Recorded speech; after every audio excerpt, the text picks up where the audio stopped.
Hello everyone, my name is Naguura, and today I'm going to give you some tips and tricks about things that you can do in Dragonflight right now once you're max level. All kinds of things about high item level items you can get, about certain profession knowledge points you can get, reputation you can farm to get further items.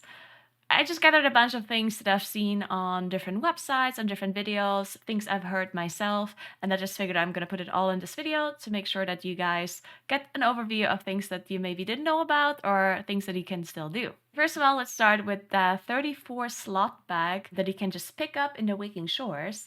It is really nice to have extra space because all of these different things in Dragonflight, especially with the quality of items nowadays, will take a lot of space away in your inventory, so make sure you pick it up.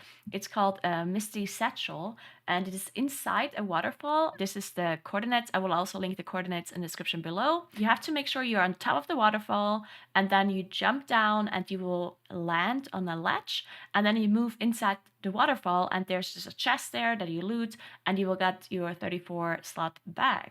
Then let's quickly talk about some profession stuff. There are hidden NPCs, they're called profession masters, that if you talk to them, you actually get a bunch of knowledge. This is a one-time thing, and each NPC or profession master is in a different location depending on what profession you need. I will link the WoW article in the description below. It has all of the coordinates for each of those NPCs, so make sure you go and talk to them. And then additionally, there's also one-time treasures you can loot for each profession that will give 3 knowledge each when you pick them up. Again, I will be linking a Wowhead article in the description below, so you can go through and see where the locations are of these treasures for the professions that you have. These are one-time things, so make sure you do it early on, because the more knowledge you have early on, the more it's going to help you out with leveling your profession and your knowledge. So I would do this as fast as you can if you care about pushing your profession. All right, then let's talk about some item-related things. Let's talk about Trial of Flood and Trial of Elements. These are 2 kind of events that happen, and you can do them once per week, and you actually get a really high itemable item from this one. So I would definitely go ahead and do that if you haven't done it yet. Trial of Flood is in Onaran Plains at the bottom, next to like a body of water, and it will basically spawn a chest that you cannot loot until you've killed waves of mobs that are coming in. Now, this is an event that I personally would probably jump realms for, because this one is up every few hours, 1 to 2 hours, and it is different timers on different realms. So if you just go to the area of Trial of Flood and you open up your LFG tool, just look for Trial of Flood in the custom section and see what kind of groups there are, and just join and leave certain groups to see if you can find the chest on one of the realms. And Trial of Elements is actually located in Teldrassus at the Temporal Conflux. First of all, this is only available if you have done the Chromie questline. If you haven't, then the portal isn't there. But if you've done the questline, then you fly up to the higher up area. There's going to be a golden bronze kind of portal. You go through it, and then the same kind of event as the Trial of Flood should be there too. It's just called Trial of Elements. Again, you can realm hop and see if there's any other realm that has that trial currently up. That's what I did. Keep in mind, war mode on or off is also important here, so just make sure you go to the group finder, look for a group that has this trial up, and then go and complete it. Then there's this Cobalt Assembly reputation. If you haven't heard about it yet, there's an area in Azurspan that is basically its own reputation.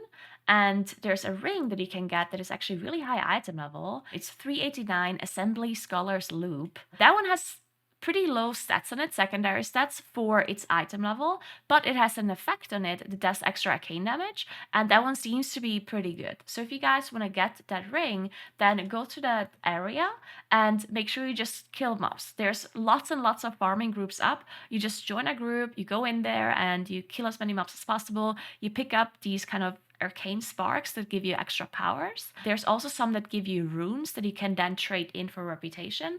And there's an NPC as well that has some sort of talent tree. And in the second row all the way on the left, there's a talent that increases the reputation gained for this faction. So you want to make sure at the start you farm some reputation, and then as soon as you have enough reputation, you come back, you enable that extra reputation talent, and then you continue farming the rest of your reputation. This will take, I would say, 2 to 3 hours in total. it was nerfed, because at the very start it only took like 20 minutes, 30 minutes. And now it was nerfed, so it actually takes 2 to 3 hours.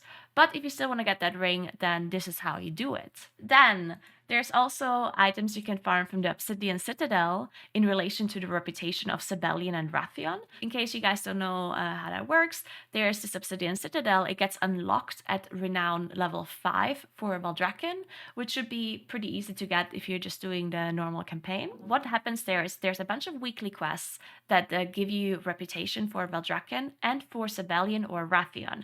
You will have to choose which dragon you farm reputation for at the start of every week. So every single week you choose, let's say I choose Wrathion this week, next week I could choose Sibelian if I want to, but it probably would be smarter to just go with the same dragon every week until you have unlocked a certain amount of reputation there to get those items that you want.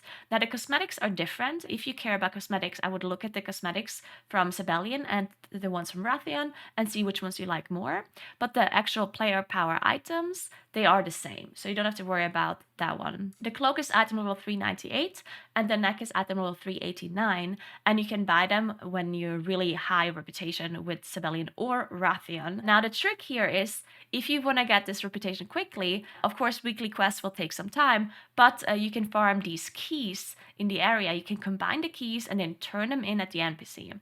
Now this will actually take a long time if you want to do this like really fast, because you need to gather around 200 keys or something like that in total, which obviously takes a long time, multiple hours. So if you want to do that, then there is a possibility, but you can also just wait and do this over a couple of weeks. Just keep in mind that these items, they seem good right now, but once Mythic Plus comes out and once the raid comes out, this item level is not going to be very relevant anymore. So I personally wouldn't sweat it. I personally am not going to do this, but if you really want to, then you can do this. There's also BOE items that you can buy on the auction house that if you trade them in, you get 50 reputation as well. There are different ones depending on if it's Sibelian or Wrathion. That's something you could do as well. You could just go to the auction house and buy a bunch of these tokens and turn them in, but that would cost you millions of gold. It is a possibility though.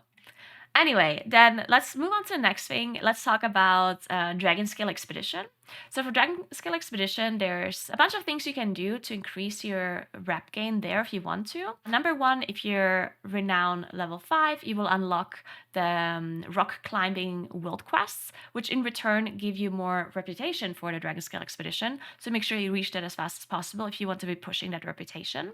And then at Renown level 7, it will unlock another set of world quests. It's the cataloging world quest, where you go around and take pictures of the wildlife. And that one, again, will give you a reputation for Dragonscale Expedition, so make sure you unlock that as well as fast as you can.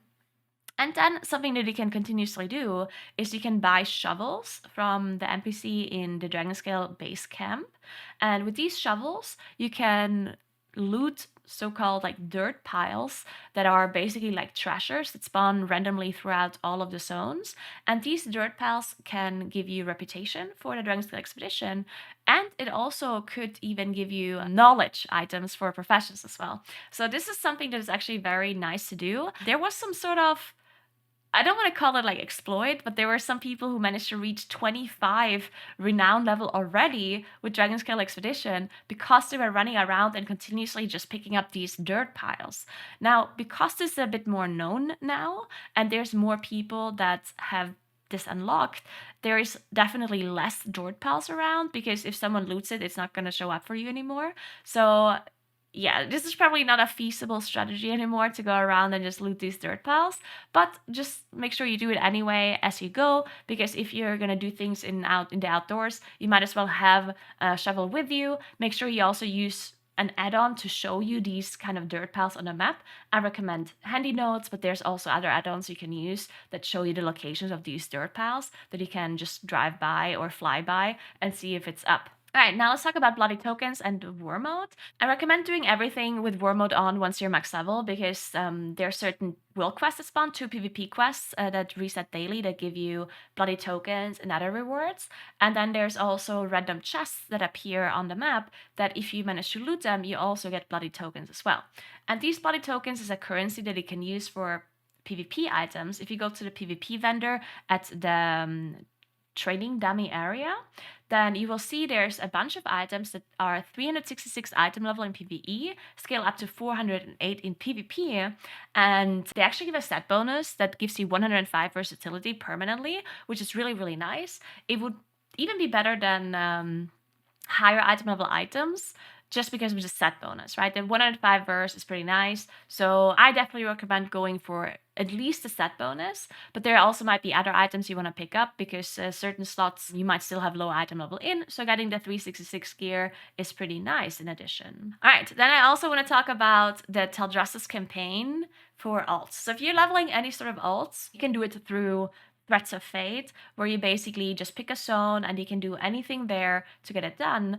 You don't have to do the campaign, but there's currently a bug going on, and I think they're about to fix it, or I think they are acknowledging the bug at least, but we don't know when exactly it's going to happen. So I would recommend, if you're leveling an alt, do the Teldrassus campaign. The Teldrassus campaign unlocks the Spark of Ingenuity, which comes from the Engine of Innovation, which will be unlocked only if you do the campaign in Teldrassus, the quest campaign, all right? So if you're leveling your alt, you don't have to do Waking Shores or Honor and Plains or all of these other campaigns, but I definitely recommend doing specifically the Teldrassus campaign, because otherwise you will not be getting that Spark of Innovation, which is really important to be able to craft items from professions later on that are going to be really good for your characters. So definitely do the Teldrassus campaign. It doesn't take too long. It's this whole Chromie event. Just make sure you do that to make sure that you're not missing out on that Spark of Innovation.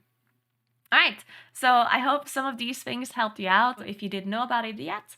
And I will be doing videos like these in the future as well. Anything that I will learn about Dragonflight, I will make videos about and give you tips and tricks so you can do all of these things that we figure out over the course of the next few weeks.